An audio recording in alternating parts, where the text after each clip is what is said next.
caros colegas educadores, estamos na 6ª aula do nosso curso, que se chama Leitura e Literatura, Desafios na Formação do Sujeito Leitor. Eu vou começar, como sempre, problematizando o tema.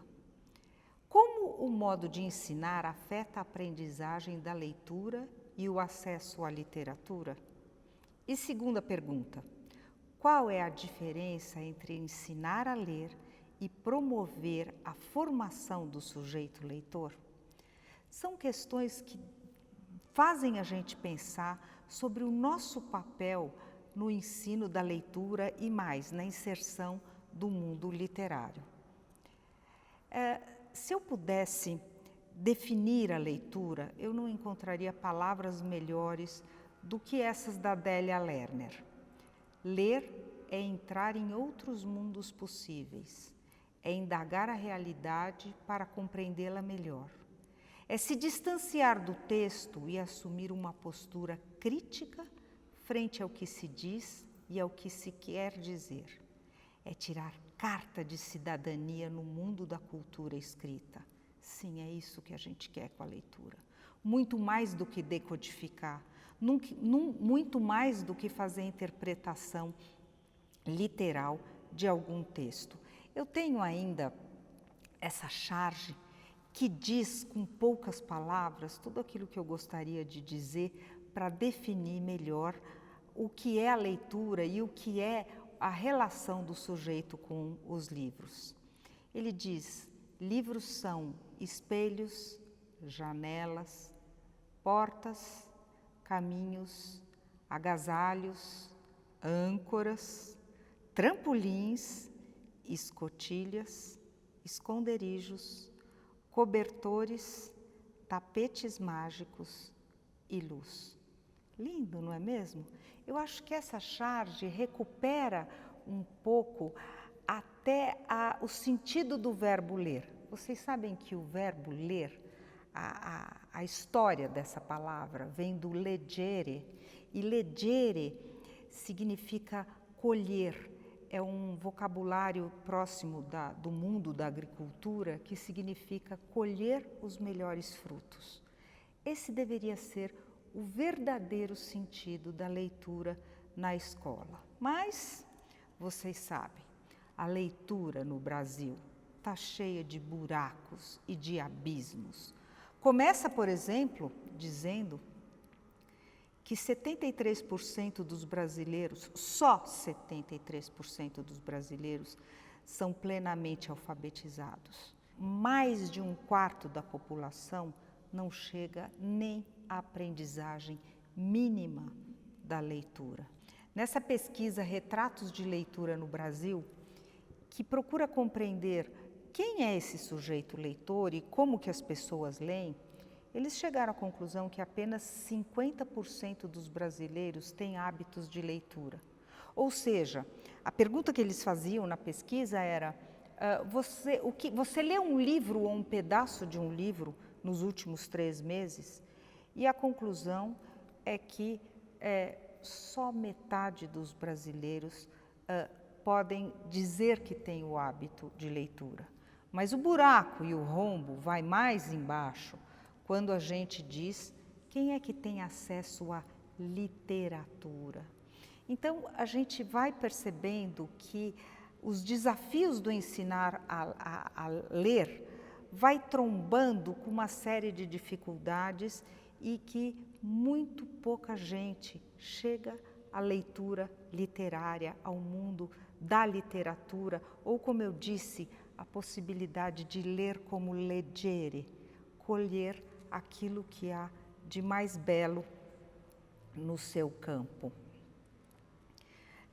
Vou mais longe nessa crítica e vou usar aí uma sátira muito mordaz que recupera, mas com muita criticidade, como que os clássicos da literatura vêm sendo tratados.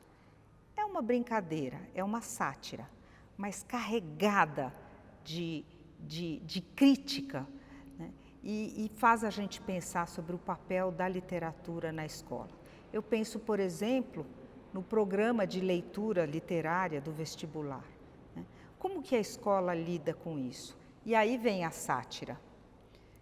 Sei que a vida moderna não deixa tempo para a leitura de bons livros. Assim, envio abaixo o resumo de clássicos da literatura que muito ajudarão a engrandecê-lo culturalmente. Madame de Bovary, 325 páginas, R$ 23,97. Uma dona de casa mete o chifre no marido e transa com o padeiro, o leiteiro, o carteiro, o homem do boteco, o dono da mercearia e um vizinho cheio da grana. Depois entra em depressão, envenena-se e morre. Fim. Um segundo exemplo, Guerra e Paz, de Tolstói, 376 páginas, preço de mercado R$ 22,40. Um rapaz não quer ir à guerra por estar apaixonado e por isso Napoleão invade Moscou. A mocinha casa-se com outro. Fim.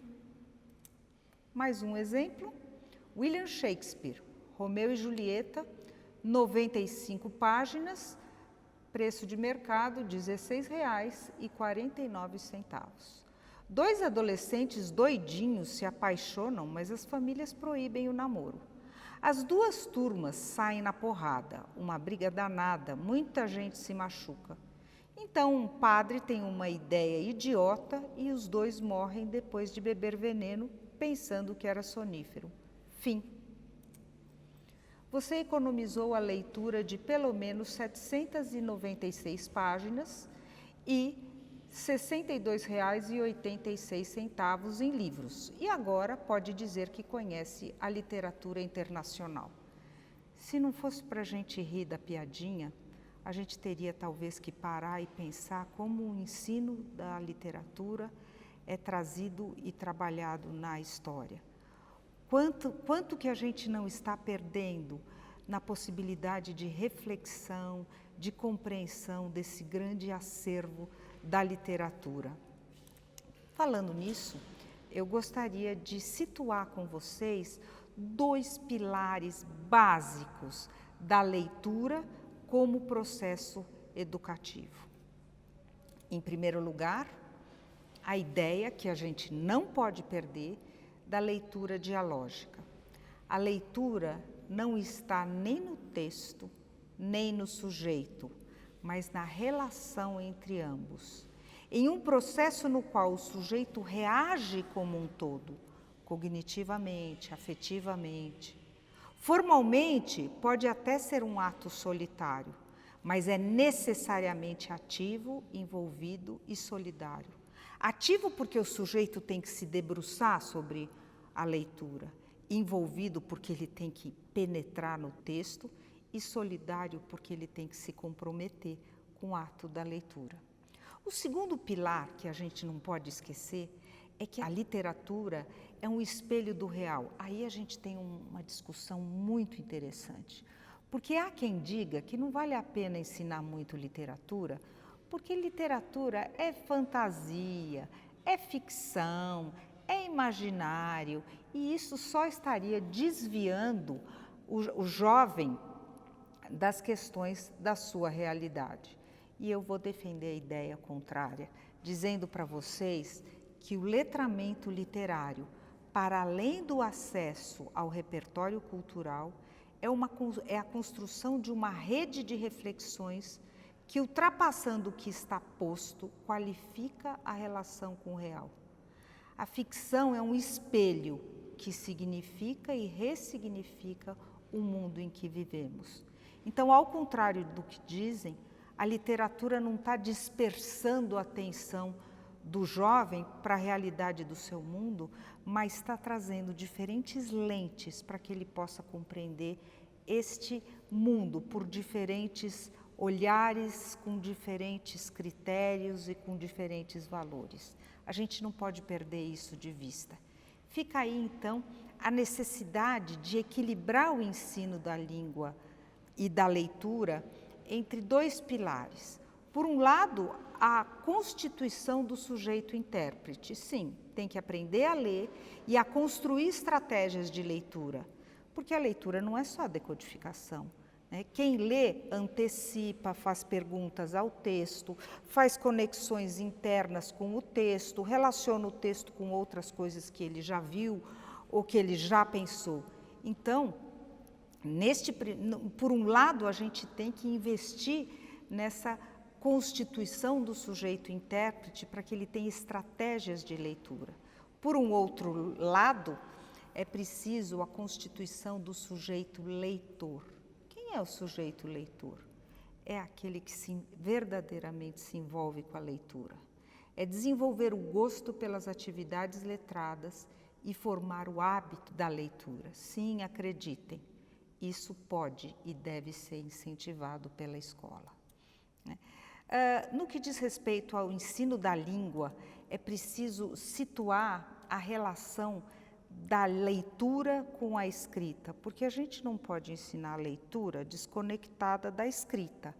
Ora, se a escrita depende de um o que dizer, para quem dizer e um como dizer, a leitura, por sua vez, gera perguntas, gera respostas, amplia o que dizer e o como dizer, razão pela qual os 4 eixos, escrita, fala, leitura e escuta, têm que estar interconectados.